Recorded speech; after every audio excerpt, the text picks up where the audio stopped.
এখন আপনার বাজেট হলো মাত্র ১২,০০০ টাকা। এখন ১২,০০০ টাকার ভিতরে আপনি ভালো মানের একটি গেমিং প্রসেসরওয়ালা ফোন চাচ্ছেন এবং সাথে ৫০ টাকা হইছিল মেইন ক্যামেরা চাচ্ছেন।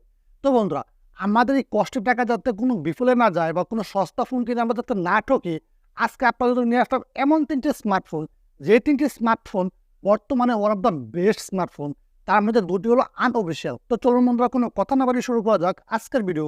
আমি সোহাগ আছি আপনাদের সাথে বরাবরের মতোই। আপনারা দেখছেন টেকনোলজি সোহাগ। তো নাম্বার 3 তে যে স্মার্টফোনটি আছে সেটি হলো Redmi 12C। এই স্মার্টফোনটি আপনি বাংলাদেশে 4GB 64GB 11,999 টাকা এবং 6GB 128GB মাত্র 12,999 টাকায় আনঅফিশিয়ালি বাংলাদেশে পেয়ে যাবেন। এখন এই স্মার্টফোনটিতে কি আছে? 6.71 ইঞ্চির এইচডি প্লাস ডিসপ্লে, কিন্তু এখানে কিন্তু 90 হার্জ দেওয়া হয় নাই। কিন্তু এখানে আপনি পেয়ে যাচ্ছেন 50 মেগাপিক্সেলের মেইন ক্যামেরার সাথে মেগাপিক্সেলের selfie camera, MediaTek Helio G85 এর মতো গেমিং প্রসেসর, Android 12 ফিচার ফোনটিতে এবং MIUI 13 ভার্সনটি পেয়ে যাচ্ছেন। 4GB 6GB র্যাম এবং 64GB 128GB স্টোরেজ পেয়ে যাচ্ছেন এবং স্টোরেজ টাইপ হলো UFS 2.2 ভার্সনের। 5000 mAh ব্যাটারি এবং 10 ওয়াটের চার্জার পেয়ে যাচ্ছেন। মাত্র ১২,০০০ টাকায় এই স্মার্টফোনটিতে আপনি মিডিয়াটেক Helio G85 প্রসেসর পেয়ে যাচ্ছেন, যেখানে বাংলাদেশে বর্তমানে ১৫,০০০ টাকায় ইউনিসোকের প্রসেসর প্রোভাইড করে আমাদের। সুতরাং এই ফোনটি অফিসিয়ালের দিক থেকে one of the best smartphone এবং আনঅফিসিয়ালি এই স্মার্টফোনটি বর্তমানে বাংলাদেশে পেয়ে যাবেন। নাম্বার 2 তে যে স্মার্টফোনটি আছে সেটিতে যাওয়ার আগে এখনও যদি আপনি আমার চ্যানেলকে সাবস্ক্রাইব করে না থাকেন, please subscribe my channel. Number 2 তে যে স্মার্টফোনটা আছে সেটি হলো পোকো M5।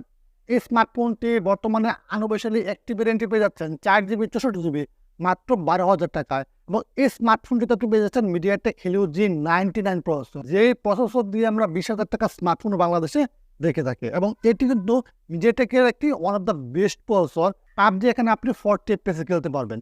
তো বন্ধুরা, এখন কথা বলা যাক এই স্মার্টফোনটিতে আর কি জিনিস আছে। 6.58 ইঞ্চির একটি 90 অ্যাসোসিয়েটেড কর্নিং গরিলা গ্লাস 3 এর প্রোটেকশন যুক্ত ফুল এইচডি প্লাস ডিসপ্লে এবং ডিসপ্লেটি আমার যথেষ্ট ভালো লেগেছে। তাছাড়া আপনি এখানে পেয়ে যাবেন 50 মেগাপিক্সেল মেইন ক্যামেরার সাথে 2 মেগাপিক্সেলের ম্যাক্রো এবং ডেপথ ক্যামেরা, 8 মেগাপিক্সেলের সেলফি ক্যামেরা, 5000 mAh ব্যাটারি, 18 ওয়াটের চার্জার। অ্যান্ড্রয়েড 12 পেয়ে যাবেন, এখানে MIUI 13 ভার্সনটি পেয়ে যাবেন।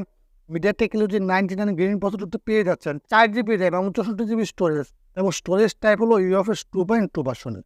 তো বন্ধুরা, এই স্মার্টফোনটিতে মিডিয়াটেক Helio G99 প্রসেসর থাকার কারণে, UFS স্টোরেজ থাকার কারণে 50 মিনিটের মেইন ক্যামেরা যথেষ্ট ভালো এবং আপনি এখানে 8 মেগাপিক্সেলের সেলফি ক্যামেরা পেয়ে যাচ্ছেন। এই যে একটা প্যাকেজ, এই প্যাকেজটা যদি আপনি অফিসিয়ালি কিনতে যান তো কমপক্ষে 18 থেকে 20,০০০ টাকা দিতে হবে আপনাকে। তো বন্ধুরা, আপনারা যারা কম বাজেটে ভালো একটি ফোন চান তারা এই ফোনটি কিনতে পারেন। এবং নাম্বার 1 যে স্মার্টফোনটি আছে সেই স্মার্টফোনটি হলো Redmi 11 Prime। এই স্মার্টফোনটিতে কিন্তু আপনি মিডিয়াটেক Helio G99 গেমিং প্রসেসরটি পেয়ে যাচ্ছেন। তাছাড়া এই স্মার্টফোনটি কিন্তু পেয়ে যাবেন 6.58 ইঞ্চির একটি full HD plus display, 90 Hz আছে এখানে, কর্নিং গরিলা গ্লাস 3 পেয়ে যাবেন এখানে, 50 মেগাপিক্সেলের মেইন ক্যামেরার সাথে 2 মেগাপিক্সেলের ম্যাক্রো ডেপথ ক্যামেরা, 8 মেগাপিক্সেলের সেলফি ক্যামেরা, 5000 mAh ব্যাটারি, 18 ওয়াটের চার্জার, Android 12 MIUI 13 ভার্সনটি পেয়ে যাবেন এবং 4GB এবং 6GB র্যাম এবং 64GB 128GB স্টোরেজ পেয়ে যাবেন এবং UFS 2.2 ভার্সনটি এখানে দেওয়া হয়েছে স্টোরেজ টাইপের।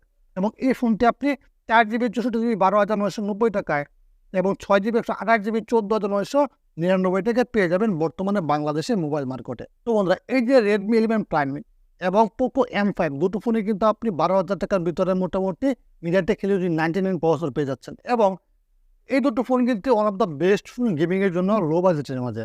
তাছাড়া Redmi 12C এই স্মার্টফোনটা কিন্তু ভালো মিডিয়াটেক Helio G85 গেমিং প্রসেসরটি পেয়ে যাচ্ছেন। তো বন্ধুরা, এই 3টি ফোনের মধ্যে যে কোনো একটি ফোন আপনি নিতে পারেন। আর এরকম ভিডিও পেতে আজ আমার চ্যানেলকে সাবস্ক্রাইব করে রাখুন, যাতে পরবর্তীতে এরকম ভিডিও আসার মাত্রই আপনার কাছে নোটিফিকেশন চলে যায় এবং সবসময় ট্রাই করে এরকম ভিডিও আপনাদের সামনে নিয়ে আসা সবসময়।